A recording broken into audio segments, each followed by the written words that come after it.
Nak qada solat sebelum ni banyak. Betul ke antara waktu asar hingga sebelum masuk waktu maghrib haram solat qada? Jawabnya tidak betul. Yang betulnya dibenarkan kita qada. Yang tak bolehnya saja-saja solat tanpa sebab. Solat qada adalah hutang yang wajib. Hutang, bayar hutang tidak ada masa yang dilarang. Kalau orang nak berhutang kita ada masa yang tertentu. Mari tengah malam kita tak bagi hutang. Faham tak? Malam Jumaat. Dah lah kita ni baru balik rumah bini kita 6 minggu pergi Amerika. Nah, malam ni baru balik siapa rumah bini malam Jumaat. Faham? Dah? Kalau Nazir gua ni pukul 1 malam ada orang nak mari rumah nak pinjam 18,000. Kita suka tak mari masa tu? Tak lah. Mana benda mu ni? Aku dah lah malam Jumaat. Nak berhutang lu tengah malam. Nak tidur lagi. Faham?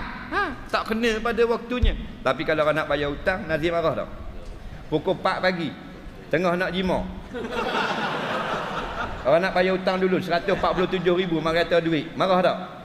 Tak marah. Bila gitu fahamlah. Nak bayar hutang tidak ada masa yang dilarang. Melainkan ketika imam sudah membaca khutbah di atas mimbar Jumaat.